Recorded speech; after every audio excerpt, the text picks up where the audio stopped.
Time portal. Copyright notice. The forest knows all. Copyright James Boyed Ochuna. All rights reserved. No part of this publication may be reproduced, stored in a retrieval system, or transmitted in any form or by any means, electronic, mechanical, photocopying, recording, or otherwise, without the prior written permission of the author or publisher, except in the case of brief quotations used in critical articles or reviews.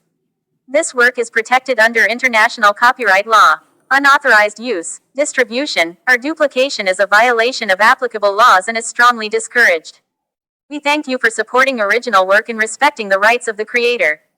We shall read from page 4 to 10. Page 4. Time dissolved in the cell like salt in brackish water. Minutes bled into hours, hours into a single suffocating eternity. I sat on the metal cot's edge, spine fused to the damp bark wall, staring at the peeling paint on the iron sheets. Each flake resembled a continent on some alien map. Namabala's jagged coastline, Guludu's fertile plains, Olumo's green vastness devouring borders. My ears strained through the silence, hunting for meaning. The scuttle of roaches in the corner, six-legged spies, the drip of condensation from the roof, interrogation tears, the distant thrum of generators, war drums in disguise.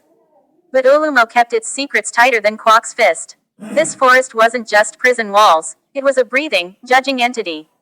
A jailer who cherished its silences like a miser hoards gold. Then, boots. Not the thunderous stomp of my captors who dragged me through mud, their laughter smelling of roasted elephant meat and cheap gin. These steps were feline, fluid, feminine, firm but measured, light yet deliberate, a predator who didn't need to announce her presence because she knew the jungle itself reported to her. I rose slowly, muscles screaming from hours of immobility. The door's crude lock groaned like a tortured soul as the key turned. She entered. Not bursting in, but unfolding into the space. A woman carved from shadow and discipline. Her uniform wasn't the rebels' mismatched fatigues but tailored charcoal tactical gear, knife creases sharp enough to draw blood. Dark braids coiled tightly against her scalp, a crown of control. The rifle slung across her back seemed less weapon than accessory, a queen's scepter. Her face, a mask of beautiful indifference. But her eyes, oh, her eyes were living things.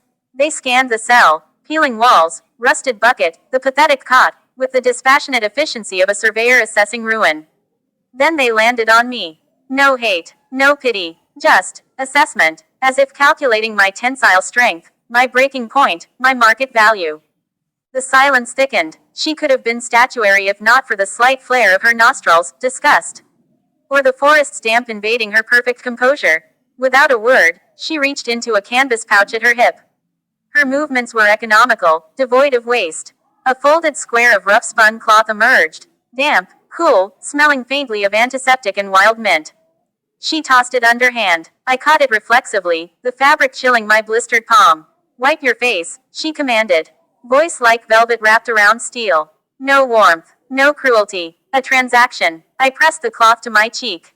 The grime of the forest floor, the sweat of terror, the phantom grease of forced meat, it lifted. Such a small mercy, yet it felt sacramental. This wasn't hygiene, it was absolution. Why? The word scraped my raw throat. Why help me? She tilted her head, a fractional movement. A predator considering curious prey. I didn't say I was. Then she turned. No farewell, no lingering glance, and vanished. The lock clicked with surgical finality. I stood paralyzed, clutching the damp cloth. In this kingdom of rust and despair, it was a holy relic. Her face burned in my mind. The sharp angle of her jaw, the steady hands that never trembled, the shoulders that carried authority like an effortless burden. She wasn't like the others, the brutes who laughed as I choked on gristle, who measured worth in kilos of ivory. She was something, colder, more dangerous. Not because she might kill me, death was cheap here, but because she'd made me feel seen. And in being seen, I remembered I was human. Not just cargo, not just meat. The forest held its breath. Then, new footsteps, heavier, slower, dragging like a chain through mud. Masculine energy, thick with resentment. They halted outside my door. No knock, just presence. A low, ragged inhale. Then a voice, raw and venomous, whispering not to me, but to the darkness itself.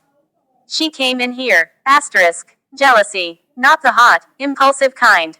This was jealousy aged in bitterness, distilled into something colder than Olumo's deepest stream. The voice of a man who measured his worth in her attention and found mine had tipped the scales. Page 5. I held my breath. Not fully, just enough to turn my lungs into silent bellows. The air grew thick, tasting of rust and the sour tang of male insecurity. She came in here. The words hung, poisonous fog in the cell. Not a question, an accusation leveled at the universe. Fabric rasped against the door, canvas fatigues shifting as he paced. One step, two, a pause heavy as a coffin lid. I pictured him, jaw clenched, fist white-knuckled around a rifle stock he wished was my throat, eyes burning holes through the wood. Was he the bearish guard who'd bound my wrists? The weaselly one who'd spat near my food? No name, only the scent of his fury, sweat, stale tobacco, and the acrid perfume of thwarted desire. She came in here. The echo became a taunt. Why, for me, a ragged Masangiri boy worth less than the dirt beneath her boots? The logic was a trap snapping shut in his mind. I retreated until the bark wall's cold bite grounded me. Whoever he was, he didn't trust her. Or perhaps he worshipped her, and trust was the crack through which doubt seeped like rot. His fracture wasn't professional, it was primal. Personal, a challenge to the fragile hierarchy of Kwok's green hell. After an eternity measured in frantic heartbeats, the footsteps retreated, not far. Just beyond the pool of weak light cast under the door. He was still there, listening, breathing, hating. I could feel the heat of his gaze like embers through the wood. I sank onto the cot, the damp cloth now stiffening in my hand. Her small, inexplicable act. Meaningless hygiene, or a calculated move in a game I couldn't see. To him, it was a declaration of war. To me, a lifeline thrown across an abyss. Her name was a cipher, yet her presence had shifted the tectonic plates of this prison. The guard's jealousy was a chisel, her indifference, the hammer. Together, they were cracking the foundations. One crystalline truth emerged from the murk. This wasn't just a rebel camp. It was an ecosystem. Kwok, the apex predator. Nyara, I named her, claiming power in the act, the enigmatic queen. The faceless soldiers, worker ants. And this jealous guard, a scavenger hyena, desperate for scraps of her regard. Wars raged here, not just for territory or power, but for glances, for whispered words, for the right to stand a fraction closer. The heart's battlefields were the deadliest. Ours bled. The single bulb flickered like a dying star, casting epileptic shadows. I closed my eyes, not to sleep, but to replay the gallery of faces, the 10 captives, by the poacher's fire. Their eerie calm now made grotesque sense. Soldiers playing prisoner, Kwok's loyalists. Why make me carry the tusks? Why force-feed me their sin? Why not a bullet to the brain? The answer curdled in my gut. Bait. Or worse, audition. Voices slithered under the door, 2 guards swapping watch. General says no interrogation. Not yet. A grunt. Then, lower, she's always quiet around him. Like stone. A hissed warning. He keeps her close. Touch her shadow, lose your hand. Nyara, close to Kwok, protected, an extension of his will. Except one man saw her not as a weapon, but as a prize. The jealous one, the one whose frustration now had a target, me. That night, sleep was a traitor. Bugs explored my skin, wind moaned through cracks. But true terror wasn't external. It was the exhilarating, terrifying realization. The bars weren't bending from the outside. They were bending from within my mind. Page 6. Dawn arrived not with light, but with a decision, cold and hard as the cot beneath me. If Oluma wouldn't kill me quickly, I'd refuse to die slowly. I'd spent the night not in prayer, but in study. The camp was an orchestra of vulnerability, and I'd learned its score. Canvas flaps east wind, a desperate percussion at 3:17. Distant pots, a metallic choir clanging near the mess at 5:45. Standard patrol boots, rhythmic, predictable, 4 thuds passing north every 47 minutes. And his footsteps, the jealous one. An erratic, staccato solo, dragging on the backstep, a slight scuff on the left boot. Pacing frequency increasing when the shift changed. He'd haunted my door like a specter owed a debt, his breath a ragged counterpoint to the forest sigh. Corporal Benga, his name clicked into place. A man defined not by rank, but by obsession. Nyara hadn't returned. Her absence was louder than her visit. Guards now avoided my cell like it was plague-ridden. Some shot furtive glances, others studied their boots. She'd marked me. Was it protection, or a target painted on my back? Mid-morning, the door groaned. Not Benga, a human skeleton in rebel fatigues. Shaved head, eyes like empty sockets, slid a tin tray across the floor. Water tepid beans, cold grit, ugali, concrete wedge. Sustenance designed to humiliate. He left without breathing. But behind him, lingering in the corridor's gloom like a bad conscience, Venga. He pretended to inspect the shackled doorframe, fingers tracing imaginary flaws. His eyes, however, betrayed him, darting, restless, scanning the corridor corners for witnesses, but always snapping back to me. Measuring, calculating the threat level of caged prey. I played my part beautifully. Head bowed, shoulders slumped. The broken boy. I ate the slop with robotic slowness, letting a bean dribble down my chin. Harmless. Pathetic. But from beneath lowered lashes, I tracked his micro-tells. Tray approach. His breath hitched. Beans eaten. Jaw muscle clenched. Water cup lifted. A full body flinch, quickly masked. The cup, where her fingers might have rested. Where my lips now touched. The intimacy was violence to him. I finished. Set the tray down softly. Leaned against the wall, staring vacantly at the door. Letting silence swell like a tumor. Fill it, Corporal. Fill it with your poison. Asterisk. He returned at dusk. Alone. Loomed outside the cell, inspecting the lock with theatrical intensity. Our eyes met. A fleeting, electric connection. Not defiance. Not fear. Just acknowledgement. A spark tossed onto tinder. Does she come often? My voice, a bored murmur. Casual as asking about the rain. He flinched. A full body recoil masked instantly, but not fast enough. She said nothing. I added, studying my filthy nails. Just gave me the cloth. Left. A beat. Let the implication hang. But I suppose, that's more kindness than some ever get here. Kindness. The word was a scalpel. I saw it pierce. His fists clenched, knuckles bleaching. His mouth opened, a silent snarl. No sound emerged. Just choked rage. I smiled. Just a ghost of one. Barely lifting the corners of my lips. Then I looked away, dismissing him. He stormed off, boots pounding the earth like he was stamping out my face. The hook was set, barbed deep. Now, the waiting game, a test of whose nerves would snap first in this pressure cooker of green hell. Page 7. Venga vanished. 2 days dissolved into a monotonous drip feed of gruel and silence. Other guards delivered rations, efficient, mute, eyes averted as if I were cursed. Their boots thudded with bureaucratic indifference. None paced, none lingered, none radiated that delicious, unstable energy. The camp held its breath. I waited, not with a plan sketched on paper, but with the patient certainty of a spider. Plans were rigid, feelings were fluid, corrosive. I planted envy, watered it with implication. Now, I let it metastasize in the dark soil of his obsession. On the third day, late afternoon, the air thick and steaming after a downpour, I heard him. Footsteps approaching my cell, but, off. Slower, deliberate, trying to mimic the casual stride of a routine patrol. But I knew his music, the hesitation before each step, the drag of his left heel, the pregnant pause outside my door. He wanted stealth, yet screamed his presence to anyone who knew how to listen. He was a man desperate to be invisible while dying to be seen, by her. I let the silence stretch, thicken, become unbearable. Then I stood, smooth, silent, walked directly to the cell bars, stopping inches from the metal. He flinched, actual physical recoil, his jaw tightened, tendons standing out like cables. You've been away, I observed softly. No accusation, just noting the weather. Don't talk to me, he snapped. The command was sharp, brittle, laced with fear. I nodded, the picture of understanding. Took a half step back, yielding space. I didn't mean anything by it. Just thought. I paused, studied the ceiling. Maybe she asked about me. Nyara, her name. A physical blow. He stiffened as if tasered. His hand twitched towards his holstered pistol. I didn't look at him. Turned my back. Sat on the cot, leaned back, hands laced behind my head. Studied the water stains on the ceiling like they held the secrets of the universe. You're dismissed, Corporal, asterisk. He stood frozen for 5 heartbeats. 10, then spun and stalked away, footsteps faster, angrier. But not before I saw it, the tremor in his clenched fist. A seismic ripple of pure, undiluted fury.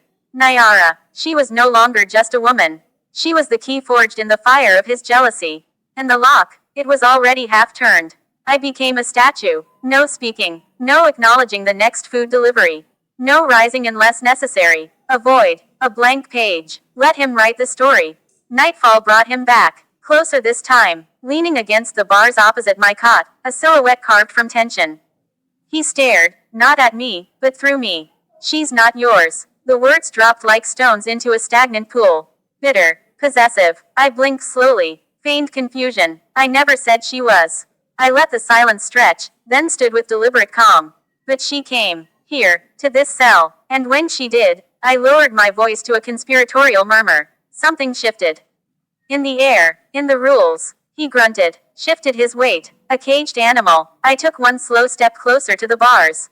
If the general knew how you watch her, how you think about her, shut your fucking mouth, he growled, lunging forward, gripping the bars. Spittle flew. I smiled. Not a cruel smile. A sad one. Understanding. Complicit. Then opened the door. He froze. Confusion warring with desire. Open it, I repeated, low, hypnotic. Come in. See for yourself. She's not here. Never was. Just me. Just this cell. I spread my hands. Empty. What's the harm? I watched the war play out on his face. A grotesque ballet of jealousy, doubt, bone-deep fear, and a desperate, hungry desire that had nothing to do with me and everything to do with proving his proximity to her. He didn't need to fight me. He was already losing the war within himself. Page 8. Night descended like a velvet anvil. The jungle's nocturnal chorus swelled. Crickets sawing, leaves whispering secrets, a distant monkey's shriek echoing the madness clawing at Benga's mind. Inside my cell, the air thickened, charged. I sat on the cot's edge, spine straight, gaze fixed on the door. I didn't need to know the hour. I felt his unraveling in my bones. The sound wasn't footsteps. It was breathing, outside the door, shallow, ragged, shaky, the rhythm of a man standing on a precipice. Metal scraped. The lock clicked, not the guard's crisp turn, but a fumbling, hesitant intrusion.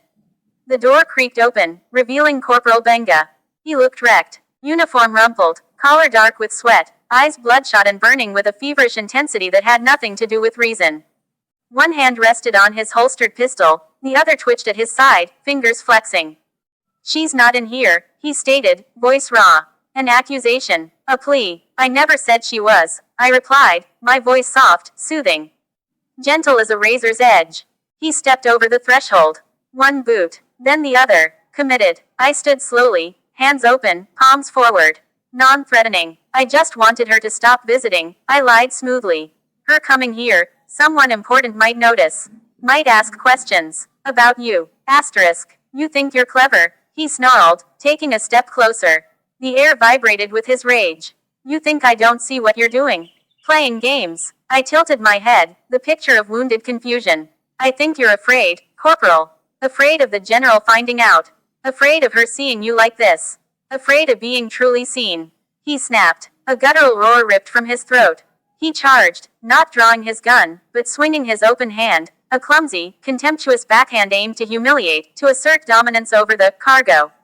Mistake. Asterisk. Time slowed. Every frame of every Schwarzenegger action marathon I'd devoured flickered through my mind, not as fantasy, but as muscle memory. I ducked under his swinging arm, pivoted on the ball of my foot, swept my leg behind his knee in a vicious arc.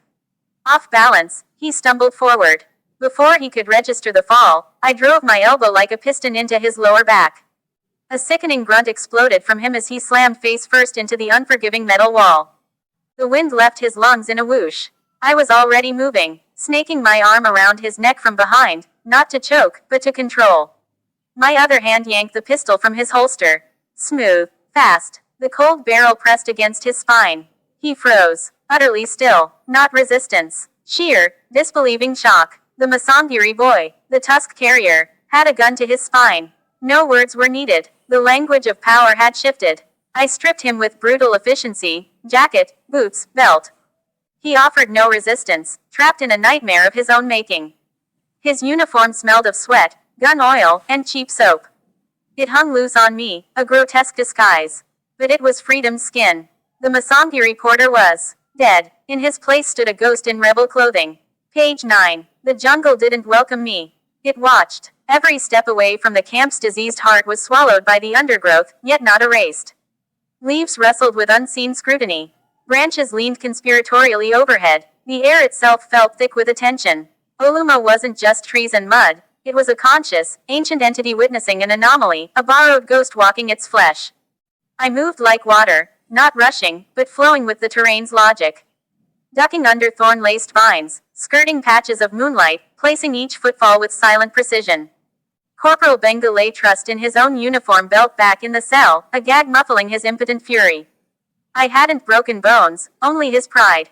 He'd destroyed himself long before I touched him. His boots pinched my feet. His jacket reeked of desperation. The stolen pistol under my waistband felt alien, heavy with potential violence. Yet my heart hammered a prisoner's frantic rhythm against borrowed ribs.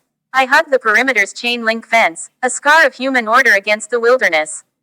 I knew its weaknesses, mapped during countless hours in the exercise yard, the locations seared into memory, the dip near the latrines where erosion had softened the ground.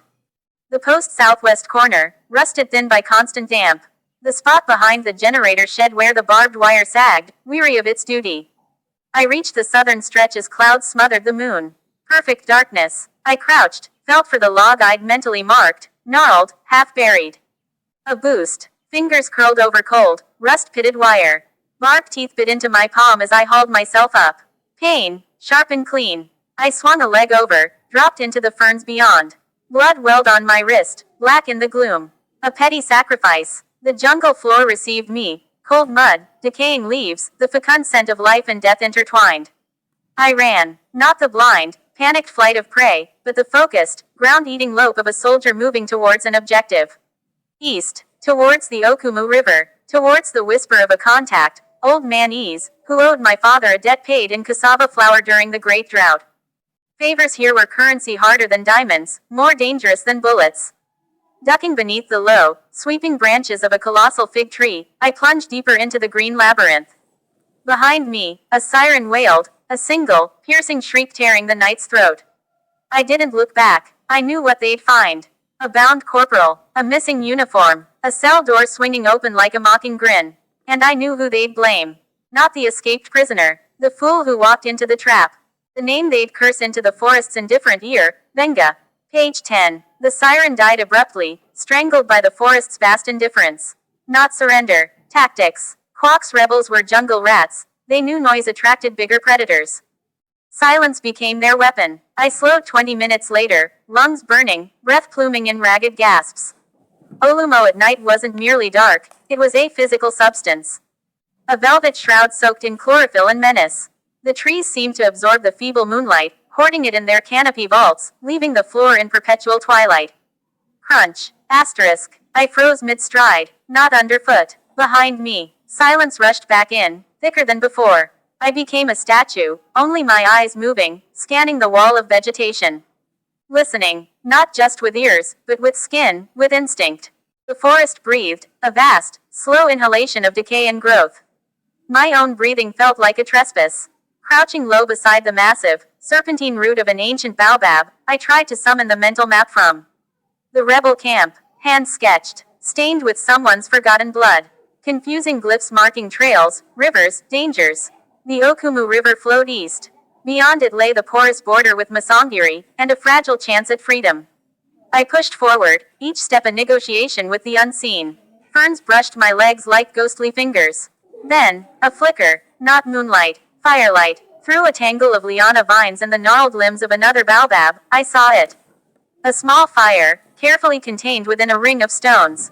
Deliberate, frugal. 3 figures huddled around it, wrapped in worn, nondescript coats. Not uniforms. Their silhouettes were hunched, weary. Hands extended towards the meager flames as if drawing warmth from memories. Eyes staring into the embers, seeing not fire, but answers owed by a cruel universe.